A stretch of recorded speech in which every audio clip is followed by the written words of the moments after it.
Hey, this is Reviews and Other Stuff, and today I'll be reviewing episode 1 of the new season of Titans, season 4. As always, my review will be illustrated and the artwork is done by myself. This is a non-spoiler review, so everything I discuss will have been shown in the trailer, and I'll be as super vague as possible. Absolutely no spoilers. The latest season dropped on November 3rd, 2022 on HBO Max, with the first 2 episodes being released. It looks like it will follow a 1 week per episode release similar to last season. Now, I'm a huge fan of this show and love superhero content in general, so I was waiting in anticipation for season 4 to drop. So, episode 1 picks up right where the third season finale left off. And after the events of season 3, the gang really needed a break, and they kept their promise. They're on a road trip to San Francisco, and they look like they're just having so much damn fun hanging out with each other. You know, relaxing and bonding, and I secretly wish I was there. I want in. On top of that, road trip themed movies are one of my favorite genre of films, so maybe some of that road trip luck and all those crazy shenanigans will find its way onto the season. So far, I think it has. Now, the gang ends up taking several bathroom breaks, which leads to interesting detours, and that is when all the interesting things start to happen. I don't want to spoil anything, but it is revealed in the trailer that one of the bathroom breaks happens to be in Metropolis. And are we really surprised? So, in this episode, we get introduced to several new characters, and that includes Lex Luthor, his assistant, a man named Sebastian, and a mysterious figure in a mask. Ooh, interesting. All 4 have something going on, but I really have no idea what it is. And of course, Lex Luthor is up to his usual tricks. I'm sure whatever it is, I'm almost 100% certain everything is interrelated somehow. Now, onto my pros and cons of episode 1. So, my first pro is so far everything is working for me. Everything they had planted in episode 1 is working. It's an intriguing setup, and I can't wait to see how things unfold. Second, I like the teamwork dynamics and the relationships, and that is one of the things I always liked about the show was the camaraderie between everyone, and they always seem to have each other's back, and that continues here. Now, my third pro is obviously if you're a fan of this show, then you are probably here for some action as well, and they deliver that. We get 2 fight scenes with Nightwing, and then Starfire kicking ass in 6-inch heels. You know, it just wouldn't be right if she isn't saving the world by wearing 6-inch heels while fighting crime in a brutal fight scene. Okay? Okay. For the most part, I thought the choreographed fight scenes were good. There are a few hiccups with editing where you pick up on things here and there, but overall, it was well done.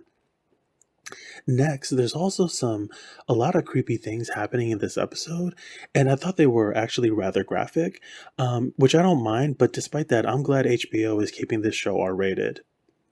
Next, there is a new threat, and so the gang ends up doing some investigating to find out what's going on. And along with the investigating that's happening, Raven is having visions. I'm not sure what that's going to lead to, but let's wait and see. Now, on top of everything going on, they managed to even throw in some possible LGBTQ storyline. It's subtly hinted in at 2 scenes, but I have no idea where that's going. Next, I also like that the episode was close to 50 minutes because season 3 actually had an episode that was 29 minutes in length, which is insane. This is a streaming TV show with no commercials, so just make it as long as you want, no boundaries. Now, I don't really have any cons per se, but I do have 3 small gripes. So the first is the new Lex Luthor isn't really working for me. I thought he was okay, and with every incarnation, whether on TV or film, every Lex Luthor is just different.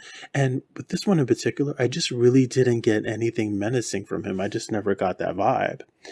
Now, my next gripe is I wish this show wasn't heavily reliant on the Trinity. I feel like this show has a bad habit of constantly weaving in Batman and Superman into the storyline. So my last gripe is I think the trailer actually gave too much away. I can't put the pieces together and I don't want to try and I refuse to watch it again because I want to enjoy the show with as little intel as possible. But it looks like this character is appearing in season 4 and she last made her big screen debut in the Black Adam movie. So I think it's Cyclone but not 100% sure. Anyone excited if it is Cyclone? So, this brings me to my final thoughts, and episode 1 gets a 9 out of 10 from me. I'm completely hooked all over again, and I just hope all this big setup has a big payoff at the end. I don't want to be disappointed. And I was hoping in my heart of hearts that this season would be extended to 24 episodes, but it looks like it will only be 12 episodes again. And to make matters worse, it'll be split into 6 episodes with a break before we get the final 6 episodes. And that's really all the info that I could find. Also, I hope that all the characters this season get more to do and they get to use their powers more. I'm sure there's budget constraints, but everyone is so likable, and I just wish they all had enough time dedicated to flesh out each character. So, if you have HBO Max, let me know your thoughts below on what you thought of episode 1. If you don't have HBO Max, and are you tempted to check out this show and sign up? If so, definitely start from season 1, episode 1, and don't just jump in blind. Now, if you're a fan of the 2004 movie Mean Girls with Lindsay Lohan, let me know in the comments if you can spot which actor from that film makes a cameo here. So, I hope you enjoyed this review. Also, if you like, please subscribe. Helps the channel out a lot. Hit that thumbs up button. Feel free to share this with your friends. I try to make a video once a week if I can. Thanks so much for checking out my review. I hope you enjoyed it, and I hope the pictures put a smile on your face.